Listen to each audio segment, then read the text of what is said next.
Good morning guys. हम लोग CGPSC AE के प्रीवियस ईयर पेपर सॉल्व करेंगे। प्रीवियस ईयर पेपर बहुत इंपॉर्टेंट होते हैं क्योंकि जो हमारे आने वाले एग्ज़ाम्स हैं CGPSC AE जो अगले महीने हैं, तो उसमें मोस्टली ऐसे ही क्वेश्चन आएंगे। बस डाटा चेंज रहते हैं, क्वेश्चंस वही सेम रहते हैं, कॉन्सेप्ट सेम रहता है। तो हम लोग आज पेपर डिस्कस करते हैं। सबसे पहला क्वेश्चन है व्हाइल कैलकुलेटिंग इलास्टिक मॉडुलस। हमको यहाँ पर इलास्टिक मॉडुलस की वैल्यू निकालनी है। स्ट्रेस डिफरेंस दिया है हमें 40 MPa, स्ट्रेन डिफरेंस दिया है।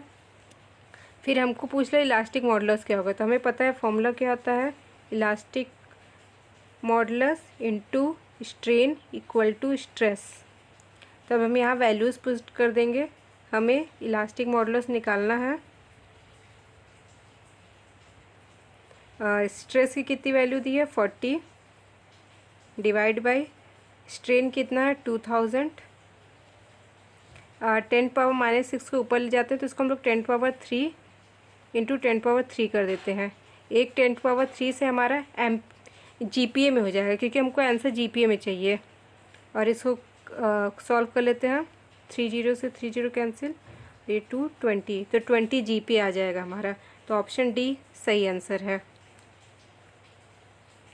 नेक्स्ट क्वेश्चन पे चलते हैं।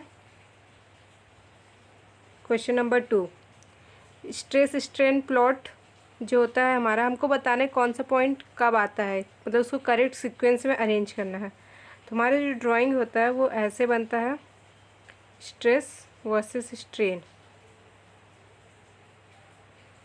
तो सबसे पहले आता है हमारा limit of proportionality, A option A number पे है लिमिट ऑफ प्रोपोर्शनलिटी।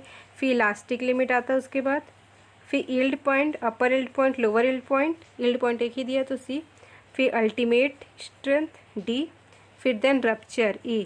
तो हमारा लाइन से है ABCDE, तो ऑप्शन ए हमारा सही हो जाएगा। फिर हम नेक्स्ट क्वेश्चन पे चलते हैं। थर्ड क्वेश्चन है when a material is axially loaded for long time. Long time कोई एक मटेरियल हमारा लोडेड है तो किस टाइप का स्ट्रेन आएगा, तो वो हमारा जो होता है उसको हम बोलते हैं क्रीप। आफ्टर लॉन्ग टाइम हमारे स्ट्रक्चर में क्रीप की वजह से स्ट्रेन आती है। नेक्स्ट क्वेश्चन पे चलते हैं। Question number 4, a rod made of aluminium alloy, E दिया है, लेंथ दी है, डायमीटर दी है, टेंसाइल स्टिफनेस निकालना है। तो स्टिफनेस हमें पता है क्या होता है, लोड बाय डिफ्लेक्शन। तो लोड बाय डिफ्लेक्शन अब कैसे निकालेंगे, तो हमें पता होता है डिफ्लेक्शन इक्वल टू PL/AE। तो इसको हम लोग रीअरेंज कर लेते हैं, तो वहाँ जाएगा P/डेल्टा इक्वल टू AE/L। तो ए की वैल्यू देखिए, हमको पाई में सारे ऑप्शन पाई में है तो हम पाई को सॉल्व नहीं करेंगे। तो π/4 इंटू D² इंटू ई की वैल्यू है 72/L। L कितना 0.5। हमें यूनिट के चेंज करने की भी ज़रूरत नहीं है क्योंकि यहाँ पर हमारा 10⁻5 पे ही है। तो हम इसको जब सॉल्व करेंगे तो हमारा आ जाएगा 36 पाई इंटू 10⁻5। तो हमारा ऑप्शन बी जो है वो करेक्ट आंसर हो जाएगा। अब नेक्स्ट क्वेश्चन पे चलते हैं। Question number 5। क्वेश्चन नंबर 5 है a circular silicon carbide rod, elastic modulus दिया है उसका GPA में है, यूनी एक्सियल लोड MPa में है। तो ये लोड नहीं, ये हमारा हो जाएगा सिग्मा की वैल्यू, स्ट्रेस है ये।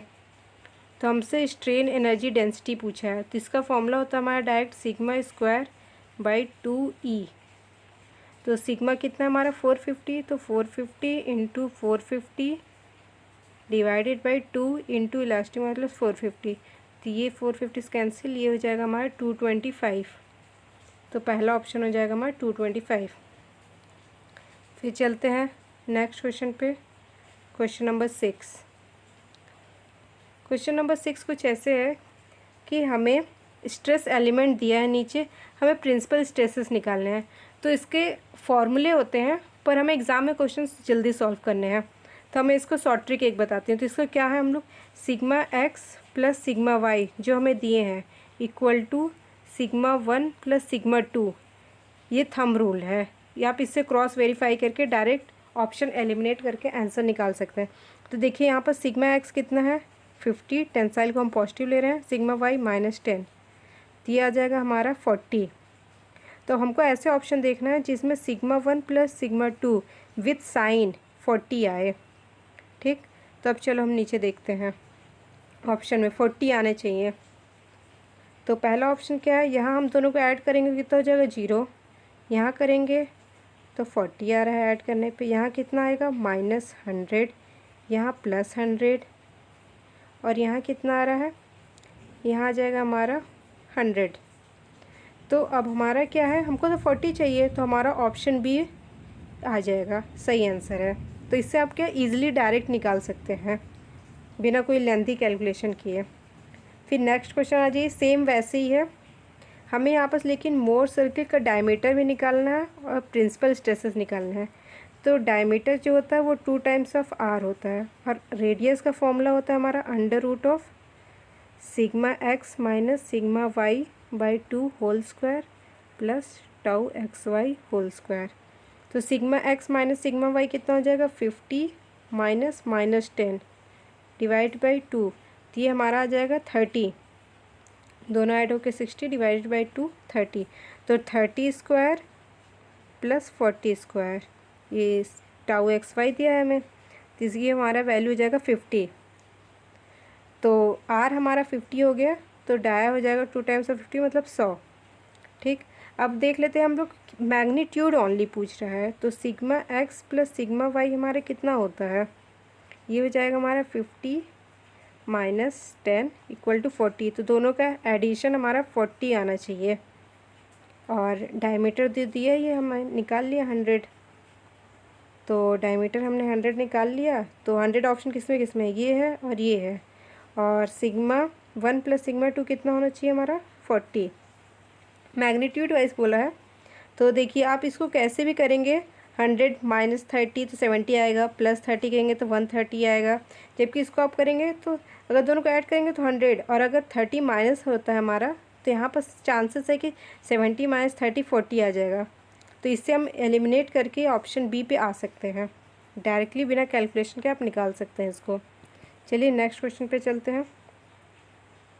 8th क्वेश्चन बहुत सिंपल है, इफ़ेक्टिव लेंथ हमें निकालना है, फिक्स्ड एंड है एक और अदर एंड फ्री है, तो हमारा इसमें एल इफेक्टिव हो जाता है 2 टाइम्स ऑफ एल, तो ऑप्शन ई में हमारा 2 टाइम्स ऑफ एल।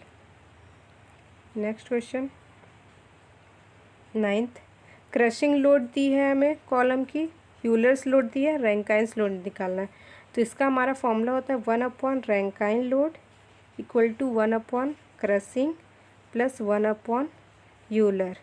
इसमें वैल्यूज़ पुट कर दो, 1/3000 प्लस 1/2000, एलसीएम लेके 6000, ऊपर आ जाएगा 5, तो हमारा जाएगा पीआर कितना हो जाएगा 1200। तो ऑप्शन बी 1200 किलो न्यूटन, क्योंकि सारे किलो न्यूटन में ही है। नेक्स्ट क्वेश्चन 10th क्वेश्चन है, in a bending of beam the point where no bending movement occur, no bending movement occur, तो उसको उस पॉइंट को हम लोग बोलते हैं पॉइंट ऑफ कॉन्ट्राफ्लेक्शन, तो option C is the correct answer.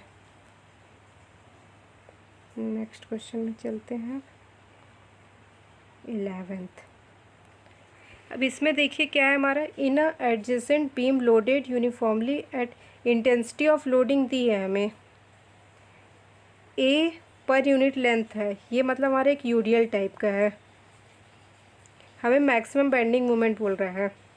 ठीक है, तो देखिए ये हमारा स्टैंडर्ड केस होता है, इसमें हमारा टोटल लेंथ कितना हो जाएगा 4x, L equal to 4x है, ये मान लीजिए हमारा A है, तो जब हमारा A इक्वल टू L/4 होता है तो ये हमारा एक स्टैंडर्ड केस टाइप है, इसमें हमारी जो बेंडिंग मोमेंट एट सेंटर होता है वो 0 होता है, bending moment at centre equal to 0। तो इसका आप CF फोर्स डायग्राम अब बेंडिंग मोमेंट डायग्राम ईजिली याद रखें तो आप बहुत आसानी से पेपर में सॉल्व कर सकते हैं। चलिए देखते हैं इसका बेंडिंग मोमेंट डायग्राम और शियर फोर्स डायग्राम कैसे बनता है। तो इसका बेंडिंग मोमेंट डायग्राम कुछ ऐसे बनता है, ये है यूडीएल लगा है तो ऐसे रहेगा, फिर ऐसे, फिर ऐसे, यहाँ पर 0 रहता है, और यहाँ मैक्सिमम रहता है, इसकी वैल्यू रहती है ax²/2। यही वैल्यू हमसे पूछी है कि मैक्सिमम बेंडिंग मोमेंट कितना होता है, ax²/2। आप इसको निकाल भी सकते हैं, कैसे निकालेंगे, यूडीएल लगा है यहाँ पर या इस पॉइंट पे निकालनी है, तो हम a इंटू एक्स लोड आ गया इंटू x/2 पे लगेगा, तो ये हमारा आ जाएगा ax²/2। चलिए नेक्स्ट क्वेश्चन। अब सेम क्वेश्चन है, अब इसमें बोल रहा है मैक्सिमम शियर फोर्स कितना होगा, कितना शियर स्ट्रेस हो। तो शियर स्ट्रेस का डायग्राम इसमें ऐसे बनता है, ये जो वैल्यूज़ होती हैं ये होती हैं ax ax ax ax। तो हमसे मैक्सिमम